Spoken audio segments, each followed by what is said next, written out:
Law Insight Law, protecting your rights with integrity. LLB final ইয়ারের civil drafting, criminal drafting ও professional এথিক্সের group এর প্রশ্নটা নিয়ে আজকে আলোচনা করা হবে। গ্রুপ এর প্রথম প্রশ্নটা হচ্ছে, একটি মানি সুটের আর্জিতে কি কি বিষয় সন্নিবেশিত থাকা প্রয়োজন? টাকার মোকদ্দমা রুজুর জন্য একটি আর্জি প্রস্তুত করো। তাহলে একটি মানি সুটের আর্জিতে কি কি বিষয় সন্নিবেশিত থাকা প্রয়োজন? মানি সুটের আর্জিতে সন্নিবেশিত বিষয়সমূহ: প্রথমে আদালতের নাম, যে দেওয়ানি আদালতে মামলা দায়ের করা হচ্ছে তার পূর্ণ নাম উল্লেখ করতে হবে, পক্ষগণের পরিচয়, বাদীর পূর্ণ নাম, পিতার বা স্বামীর নাম, ঠিকানা। বিবাদীর পূর্ণ নাম, পিতা বা স্বামীর ঠিকানা, মামলার প্রকৃতি, মামলাটি টাকা আদায় সংক্রান্ত এই কথা স্পষ্টভাবে উল্লেখ করতে হবে। এইখানে বাদীর নাম লিখতে হবে, পিতা বা স্বামীর নাম লিখতে হবে, ঠিকানা লিখতে হবে, বিবাদীর পূর্ণ নাম লিখতে হবে, পিতা বা স্বামীর পূর্ণ ঠিকানা লিখতে হবে। মামলার প্রকৃতি, মামলাটি টাকা আদায় সংক্রান্ত এ কথা স্পষ্ট উল্লেখ করতে হবে। কজেস অফ অ্যাকশন, কারণ সূত্র, কখন এবং কিভাবে টাকা প্রদান করা হয়েছে, টাকা পরিশোধের শর্ত ও সময়সীমা, বিবাদীর পরিশোধে ব্যর্থতা বা অস্বীকৃতি, কারণ সূত্র উদ্ভব, তারিখ ও স্থান, দাবিকৃত টাকার পরিমাণ, মূল টাকা, প্রিন্সিপাল অ্যামাউন্ট, সুদের হার ও সময়কাল যদি প্রযোজ্য হয়, মোট দাবি, টোটাল ক্লেম।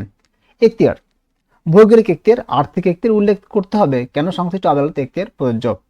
মামলার মূল্যায়ন ও কোর্ট ফি, মামলার মূল্য নির্ধারণ ও প্রদত্ত কোর্ট ফি সংক্রান্ত বা সম্পর্কে বিবরণ। প্রার্থনা, দাবিকৃত অর্থের দিকটি প্রার্থনা, সুদ ও মোকদ্দমা খরচ আদায়ের আবেদন, আদালতের নিকট প্রয়োজনীয় অন্যান্য আদেশের প্রার্থনা। যাচাইকরণ, বাদী কর্তৃক আর্জির বিষয়বস্তু সত্যতা ও ঘোষণা স্বাক্ষর।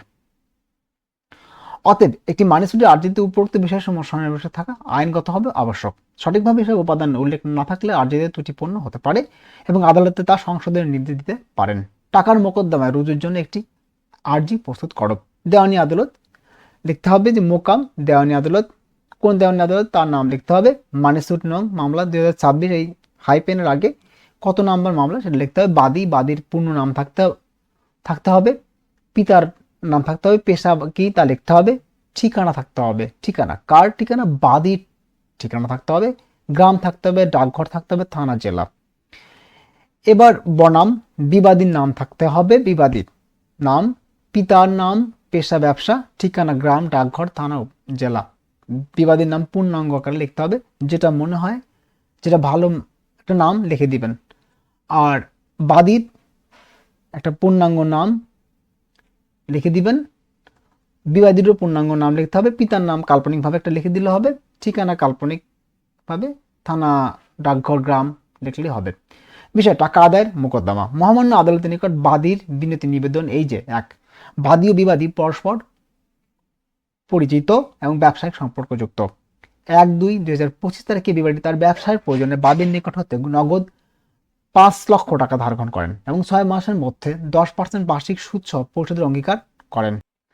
উক্ত ঋণের বিষয়ে একটি লিখিত হ্যান্ডনোট বা চুক্তিপত্র সম্পাদিত হয়। নির্ধারিত সময় অতিক্রান্ত হওয়ার পরও বিবাদী টাকা পরিশোধ করেনি। বাদী একাধিকবার মৌখিক ও লিখিত টাকা প্রদান করলেও বিবাদী টাকা পরিশোধে ব্যর্থ হন। অতএব বর্তমানে বাদীর নিকট বিবাদীর পাওনা মূল টাকা 5 লক্ষ টাকা, সুদ 6 মাসে 10% অর্থাৎ 10%, 25,000 টাকা, সর্বমোট দাবি 5,25,000 টাকা। কজেস অফ অ্যাকশন বা কারণ সূত্র: 1/2/2025 তারিখে ঋণ গ্রহণের মাধ্যমে এবং পরবর্তীতে নির্ধারিত সময় টাকা পরিশোধ না করায় কারণ সূত্র উদ্ভূত হয় এবং যা এই আদালতে এখতিয়ারের মধ্যে সংঘটিত হয়েছে। এখতিয়ার: বিবাদী এই আদালতের ভৌগোলিক সীমার মধ্যে বসবাস করেন এবং দাবিকৃত অর্থ এই আদালতে আর্থিক এখতিয়ারের মধ্যে পড়ে। তামাদি: মামলাটি তামাদি আইনের নির্ধারিত সময়সীমার মধ্যে দায়ের করা হয়েছে। মামলার মূল্যায়ন ও কোর্ট ফি: মামলার মূল্য 5,25,000 টাকা নির্ধারণপূর্বক প্রয়োজনীয় কোর্ট ফি প্রদান করা হয়েছে। প্রার্থনা: অতএব মহামান্য আদালতের নিকট প্রার্থনা, বিবাদীর বিরুদ্ধে 5,25,000 টাকা ডিক্রি প্রদান করা হোক। বিবাদীর বিরুদ্ধে মানে যে টাকাটা নিয়েছে তার বিরুদ্ধে 5,25,000 টাকা ডিক্রি প্রদান করা হোক। মামলা দায়েরের তারিখ হতে আদায় পর্যন্ত আইনানুগ হারে সুদ প্রদানের আদেশ দেওয়া হোক। মোকদ্দমা যাবতীয় খরচ বিবাদীর নিকট হতে আদায়ের নির্দেশ প্রদান করা হোক। আদালতের ন্যায় ও সুবিচারের স্বার্থে প্রয়োজনীয় অন্যান্য আদেশ প্রদান করুন এবং এর জন্য বাদীর চিরকৃতজ্ঞ থাকিবেন। তারিখ, বাদীর স্বাক্ষর।